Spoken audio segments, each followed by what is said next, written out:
konflik di seluruh dunia ini. Menuju Bukit Tabor, kita melewati lembah Armagedon, tempat yang dikaitkan dengan peperangan akhir zaman menurut eskatologi dalam kitab Wahyu. Nah, Tabor ini disebut Har Tavor dalam bahasa Ibrani atau Jabal Tabur dalam bahasa Arab. Menurut kekristenan, Gunung Tabor yang di bawahnya itu ada Daburia, suatu tempat ya, kota itu kelihatan.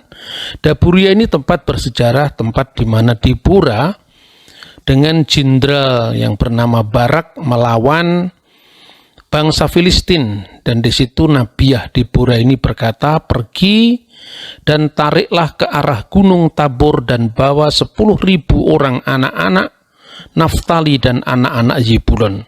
Hakim-Hakim pasal 4 ayat 6. Dan perlawanan ini dilakukan di atas Bukit Tabor.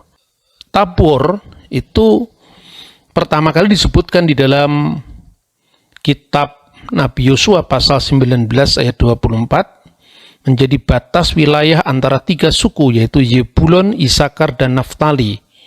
Kemudian batu itu berbalik ke barat ke Asmat Tabor, disebutkan di sana. Lalu Injil Matius pasal 17 ayat 1 menyebut gunung yang tinggi, itu dikaitkan dengan Gunung Tabor, dan itu identifikasi pertama kali bahwa gunung yang tinggi itu adalah Tabor itu dari Origenes pada abad ketiga sekitar tahun 250 Masehi, kemudian juga Markirilos dari Yerusalem pada tahun 350 Masehi. Maka sejak saat itu, nah sudah-sudah gini melihat perkampungan kaum Beduin yang kita lihat ini, rumah-rumah ini. Oke, kita lanjutkan. Maka kemudian berdasarkan identifikasi itu sejak abad keempat gereja Ortodoks Yunani mendirikan biara di sana. Sedangkan sejak perang salib yaitu tahun 1101 itu biarawan Benediktan mendirikan gereja Katolik di sana, dan akhirnya gereja modern yang kita lihat sekarang ini dibangun arsitek yang sangat terkenal dari Italia, namanya adalah Antoni Barluzzi. Nah, kita sudah mendekati pangkalan untuk kita naik ke Tabor. Dari sini nanti kita akan naik kendaraan kecil menuju ke Tabor. Kita bisa menunggu di sini beberapa saat. Nah, kita akan menaiki Gunung Tabor yang tingginya 575 meter. Selama itu pekerjaan jalanan kita berdiri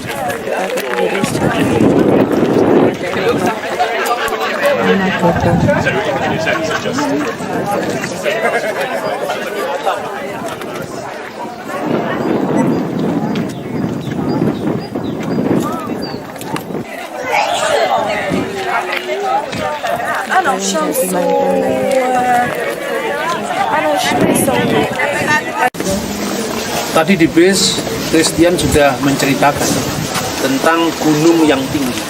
Lalu, brother, gunung yang tinggi itu bisa berarti Gunung Tabor, bisa juga berarti Gunung Hermon. Dan ini alternatif bahwa 6 hari perjalanan dari posisi Yesus sebelumnya itu di Kaisaria Filipi yang dikenal dengan Banias, tadi juga disinggung. Banias itu ejaan Arab dari Paneas.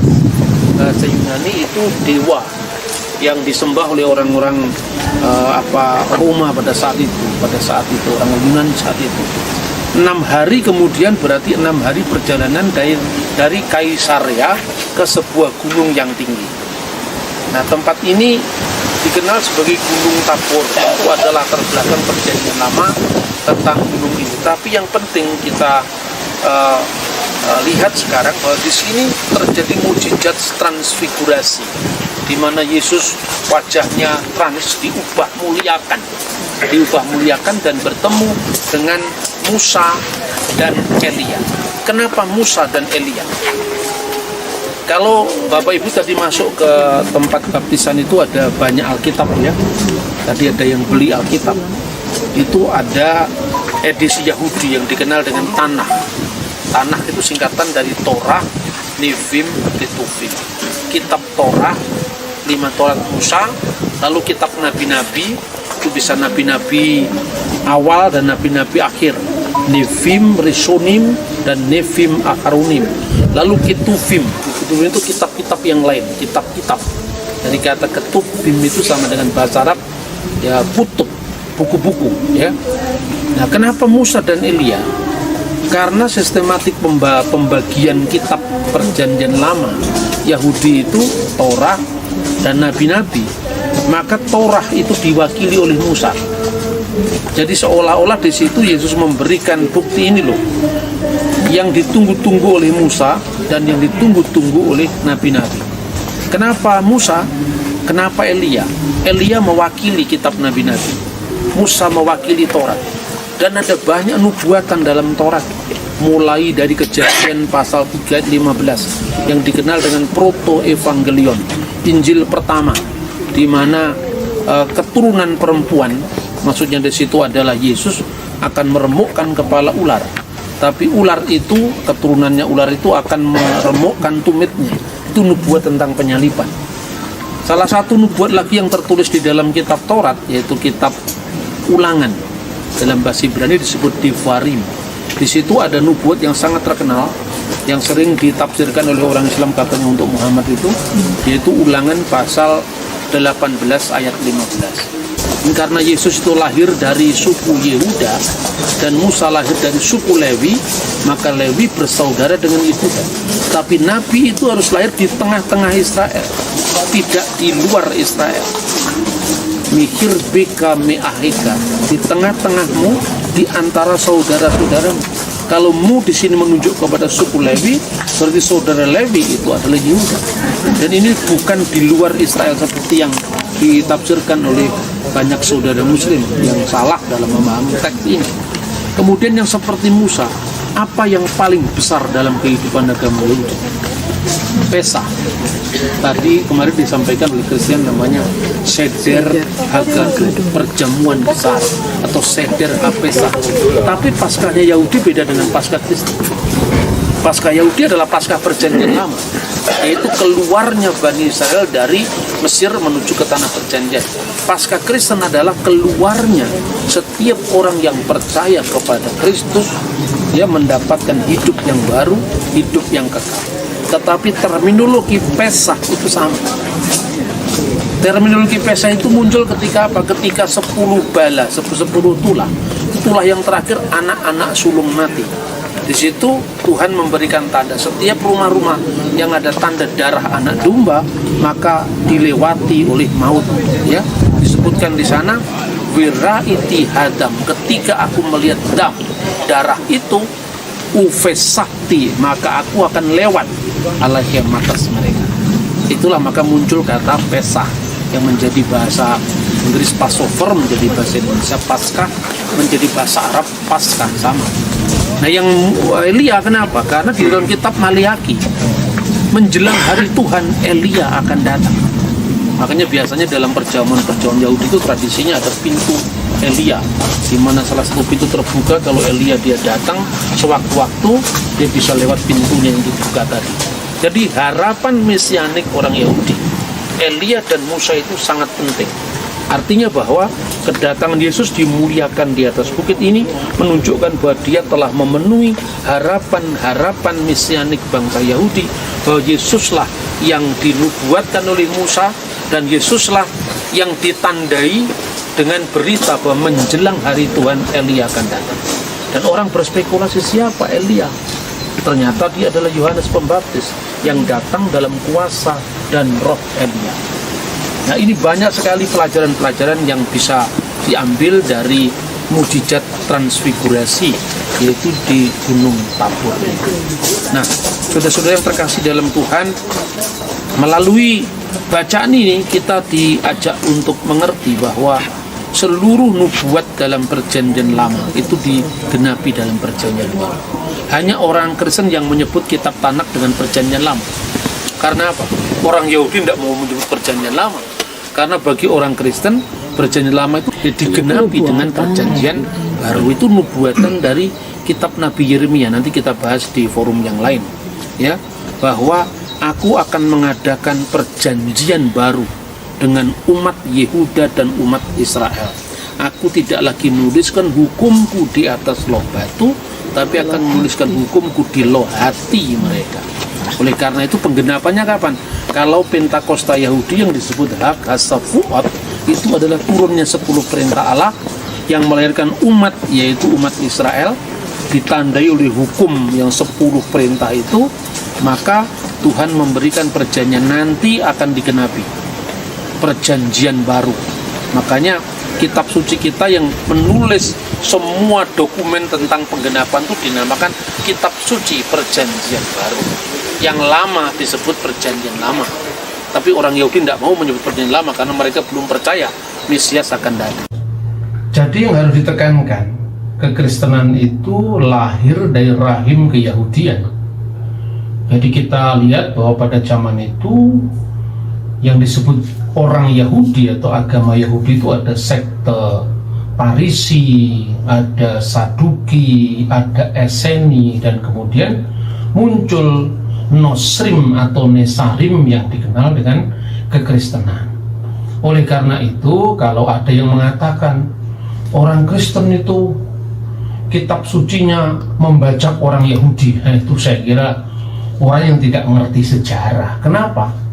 Kita mesti melihat Yudaisme itu bukan Yudaisme modern yang sekarang ini, karena Yudaisme yang bertahan ini adalah sebetulnya semua berasal dari kelompok Parisi, sementara Saduki, Eseni kemudian kan hilang jejak.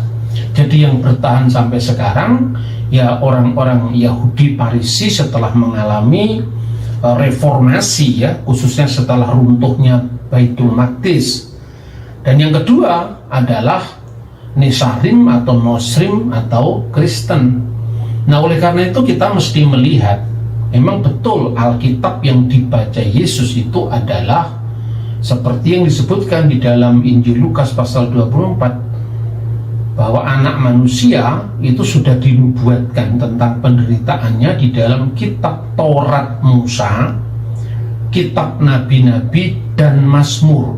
Urutan Taurat Musa, kitab Nabi-Nabi, dan Mazmur ini menunjuk kepada Tanakh, Taurat Musa, Nifim, kitab Nabi-Nabi, dan Mazmur, karena Ketubim itu diawali dari Mazmur. Maka Alkitab yang dibaca Yesus adalah Alkitab Yahudi. Itu sangat jelas.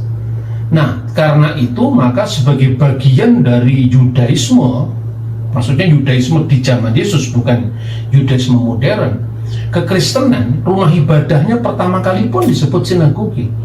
Itu disebutkan di dalam Yakobus pasal 2 ayat 2. Sebab jika seorang masuk ke sinagogimu, kalau dalam terjemahan lain itu masuk ke dalam kumpulanmu, itu aslinya sinagogimu. Ian gar eisalti sinagogen imon aner, ya. Jadi sinagogi imon, ke sinagogimu. Nah, kapan sekarang adanya perubahan dalam kehidupan khususnya hubungan Yahudi dan Kristen? Jadi mula-mula sampai tahun 60-an kekristenan itu masih menjadi bagian dari Yudaisme. Ini terbukti dari catatan Flavius Josephus, seorang ahli sejarah yang menulis kira-kira tahun 90 Masehi.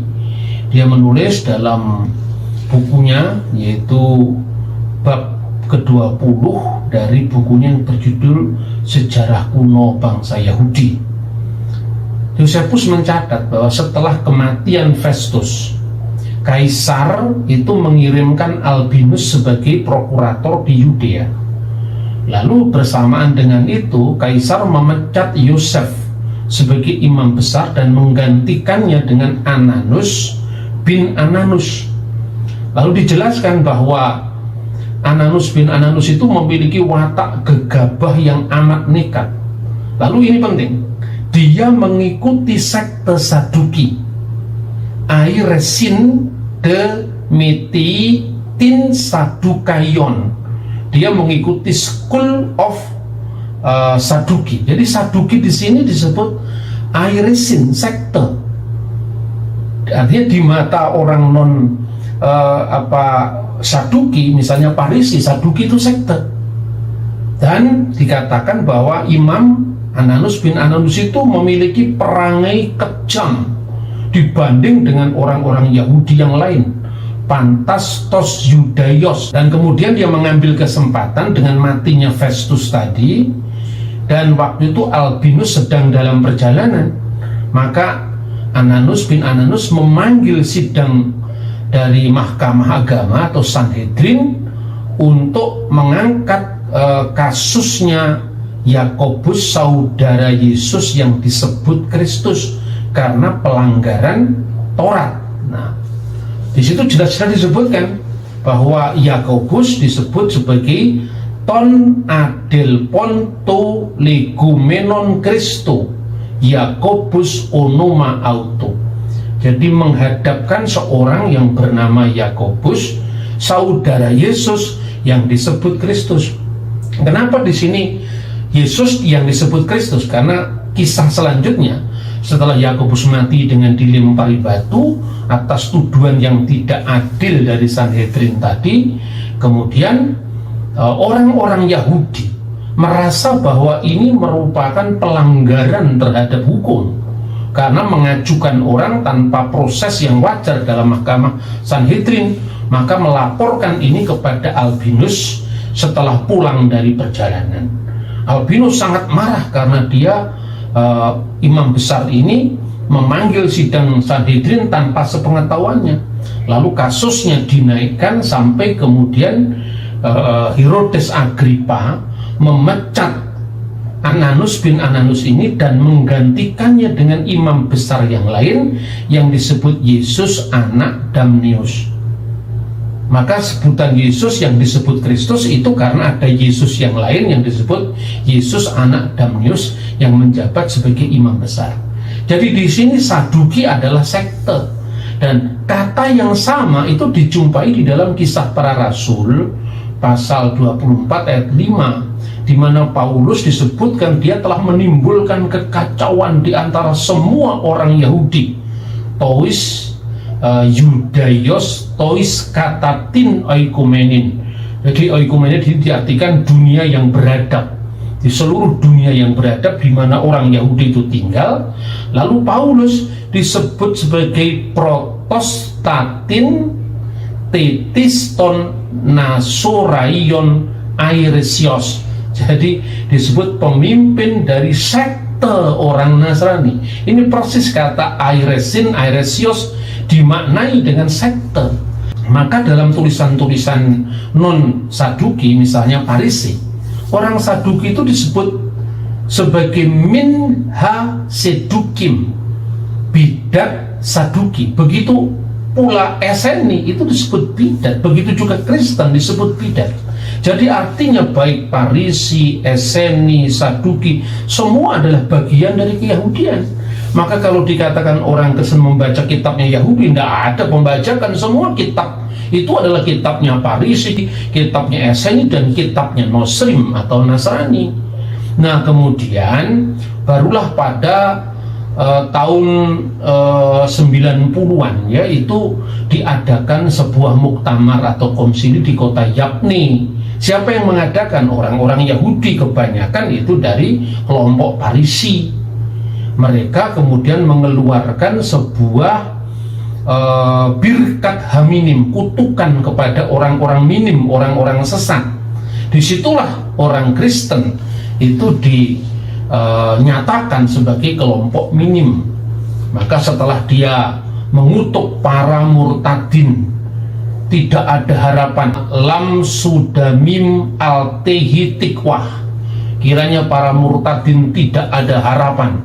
Umal kutsadon meherah te akhir beyaminu, dan pemerintah yang dolim, pemerintah yang jahat, maksudnya pemerintahan Romawi, segera dicabut, segera musnah pada hari-hari kita. Lalu disebut satu statement yang menarik ini, weha nosrim weha minim kirega yufidu. Kiranya orang Muslim dan orang-orang sesat yang lain segera mampus, segera binasa. Yimehu misefer hakayim viim sadikim yikatefu, agar biarlah namanya terhapus dari kitab kehidupan bersama-sama dengan orang sedikim, orang yang benar. Dan dengan demikian sebutan minim itu saling diarahkan bagi orang Saduki. Ya, Farisi itu sesat, Farisi itu adalah bid'ah. Bagi orang Farisi maka Saduki, Nasrani itu bid'ah. Tapi Taurat itu adalah Taurat mereka semua, Taurat bersama. Jadi tidak ada yang namanya pembajakan kitab suci yang seperti yang dituduhkan oleh orang-orang awam di Indonesia itu. Karena itulah perlunya kita di tanah suci ini kita belajar akar bersama. Kalau sekarang tujuannya karena tidak ada konsep Mesias tadi seperti kita pelajari itu yang ilahi, karena itu adalah ciptaan bidat Kristen. Pertanyaan penting ini, sekitar tahun 132 Masehi, seorang patriotis Yahudi namanya Simon Bar Kosiba, karena perlawanannya terhadap Umal Kutsadon tadi, pemerintah yang dolim, pemerintah Roma itu, sampai-sampai Rabi Akiba itu mengharapkan Simon ini sebagai Mesias. Maka dari Simon Bar Kosiba disebut sebagai Simon Bar Kokhba, Simon sang putra bintang dalam bahasa Aram. Karena apa? Karena dia membaca dari kitab Taurat, yaitu kitab Bilangan pasal 24 ayat 17, bahwa bintang terbit dari Yakub itu Darak, Kobab, Mi Yakob.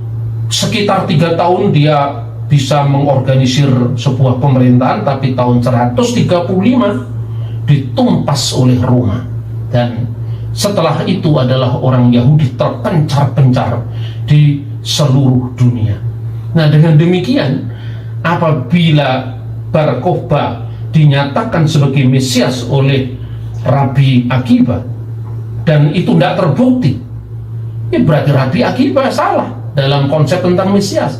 Katakanlah orang Kristen, konsepnya tentang Mesias yang diarahkan pada Yesus itu ditolak oleh orang Yahudi yang lain, itu tidak mengurangi keabsahan orang Kristen sebagai bagian dari Yudaisme. Karena itu Yudaisme yang berkembang sekarang ini mulai dari Konsili Yamnia, kemudian nanti pada abad kedua mulai diorganisir kembali, sehingga Yudaisme tanpa bait Allah, tanpa upacara korban besar-besaran setiap tahun Yom Kippur, lalu pusat peribadatan pindah ke sinagogi. Dengan demikian keselamatan yang dulunya itu disentralkan pada penebusan dosa kemudian menjadi perimbangan antara perbuatan baik, ya, kehendak baik dan kehendak jahat dalam diri manusia, antara Yetzer Hatov dan Yetzer Hara. Itu perkembangan-perkembangan dari Yudaisme modern, Yudaisme rabbinik yang mencapai puncaknya di abad ke-11. Nanti ada Rabi Rasi, nanti ada Maimonides dengan 13 pengakuan iman. Jadi itu jauh lebih muda dari kekristenan. Oleh karena itu kekristenan itu tidak cukup hanya Protestan. Kekristenan harus tahu akar sejarahnya, ya, sebelum skisma seperti apa, kehidupan Kristen pada masa rasuli seperti apa. Karena itu kita perlu menggali akar kita. Yang jelas bahwa kitabnya Yahudi Perjanjian Lama dan kitabnya Kristen itu adalah sama, tetapi kedua agama kemudian menempuh jalurnya masing-masing seperti yang kita kenal sekarang ini. Kenapa tadi saya minta Bapak Ibu kalau pulang ke Indonesia paling tidak ada dokumen. Di Israel ini kita lihat, mungkin di antara kita banyak yang studi di STT, di sekolah teologi, ya, tetapi terminologi kita pakai kan terminologi Kristen. Kita membaca Alkitab, misalnya terbitan Lembaga Alkitab Indonesia, Alkitab Ibrani Indonesia, ya, Alkitab Ibrani Indonesia, tapi judulnya Perjanjian Lama, urutan-urutannya beda. Perjanjian Lama kita ini kan urutnya terakhir kan Maleakhi itu, tapi kalau Tanakh Yahudi terakhirnya Tawarikh. Ya, karena apa kok kita terakhirnya Maleaki? Karena kita menuruti kanon yang namanya Septuaginta. Dan Septuaginta itu merupakan terjemahan dari Alkitab di dalam bahasa Yunani kira-kira abad ketiga sebelum Masehi. Nah, kira-kira itu apa yang bisa kita catat dalam perjalanan kita. Thank you for the happiest year of my life.